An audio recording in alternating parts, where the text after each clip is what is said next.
So I'm back again. I've got another parcel that arrived this morning, and it is some more grow lights that I've ordered. As you can see, I have actually unpacked it, but everything is as is. I've not done any of the plastic packaging because I just wanted to check that it was all okay and it was intact. 4 light bulbs here.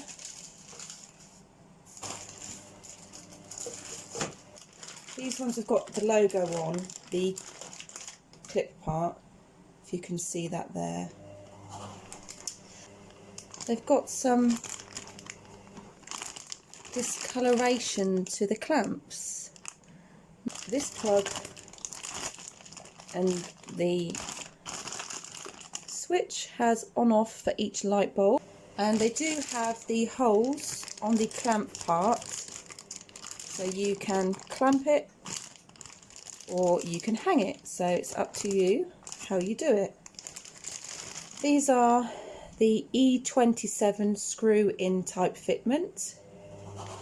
These are the white LEDs, white stroke warm light. I'm not sure how bright they're going to be.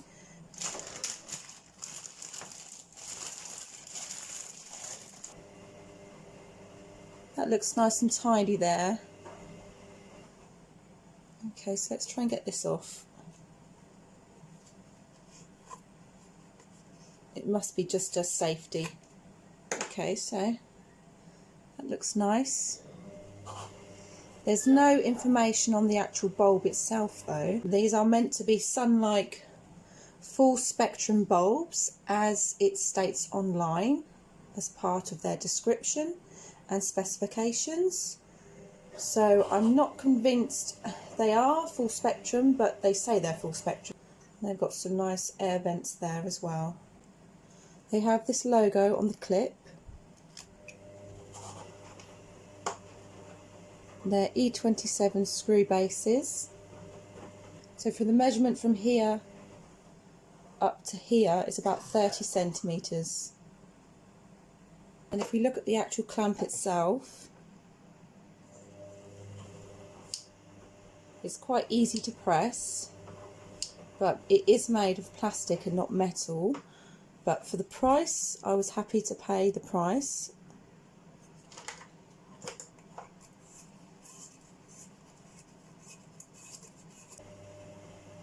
Now the size measurement for these bulbs, I've already measured them. The diameter from here all the way across is 12 centimetres, and the height down to the screw part is also 12 centimetres. So here goes. That's 1, that's 2. I'm not going to look at it, but I'm going to shine it up at the camera. See if you can see that.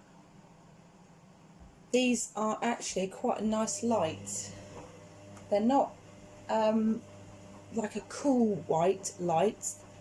They are more of a mixture between the two, but they're brighter than the orangey yellow ones that I'm using at the moment. So you can see all of those LEDs are lit up. So yeah, I'm happy with the brightness that it's shining off.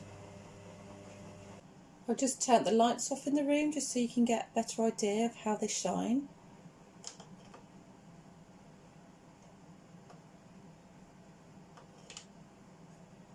So I'm going to check that the other 2 light bulbs work now.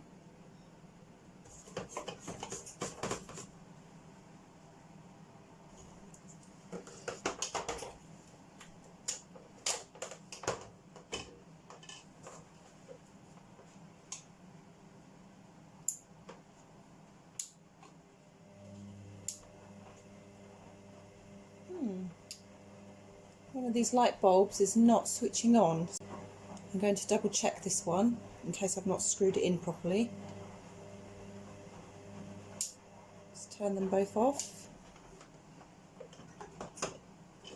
Always unplug before you work on anything. There we go. I might not have screwed this one in properly. It's not the easiest to screw in, they are a bit wobbly. So let's try again. stabilise it a bit more. Let's try again. Right, so 1 and 2. So this one is still not switching on. So what I'm going to do now is I'm going to swap the bulbs just in case it could be the bulb that's gone.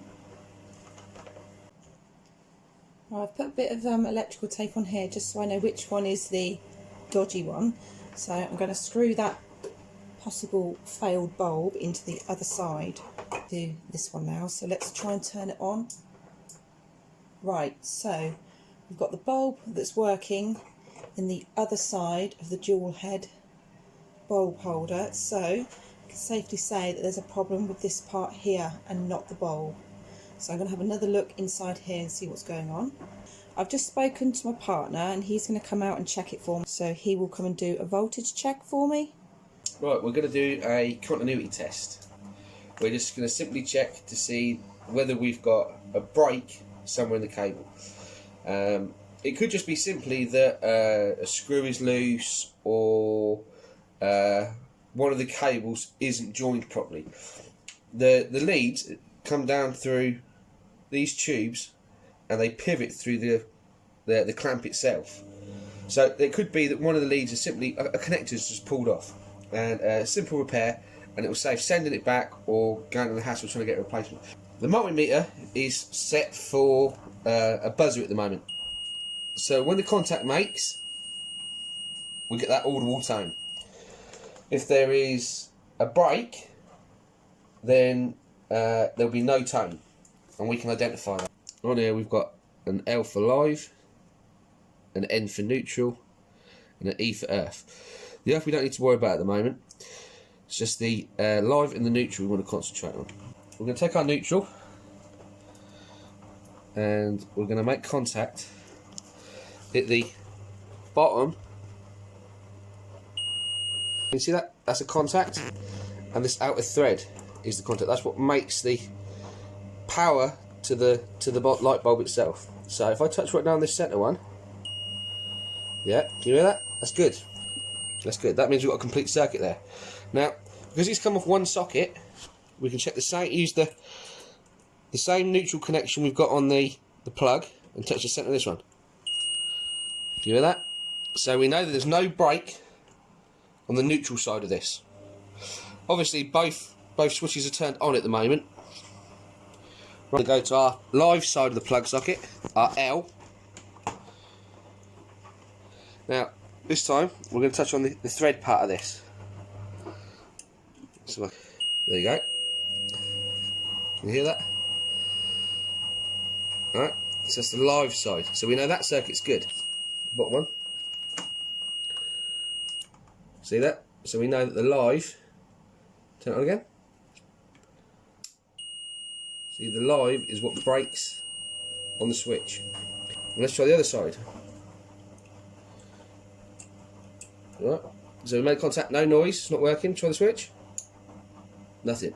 We know that we've got a break somewhere between the switch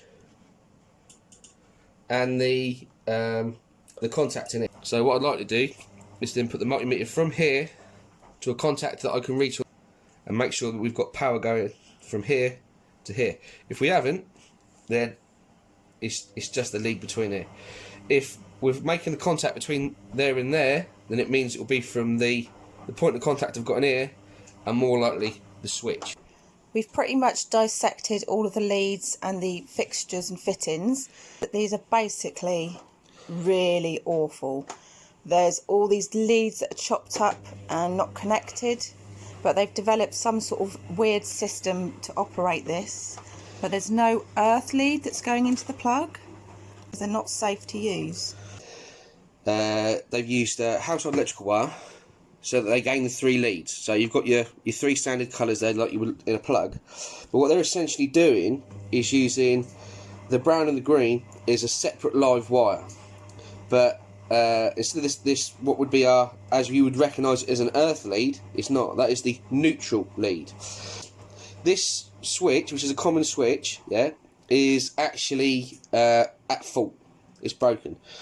Now the way they've done this, I can actually repair all this and make this unit good again. But the way they've wired it is not ideal. You have no earth. They've used the wrong colours. Well, for the UK, in China, I believe that they have their own colours. So for them, this is nothing. But if you were to look at these leads and think that you were checking an earth lead, you would not be checking your earth lead.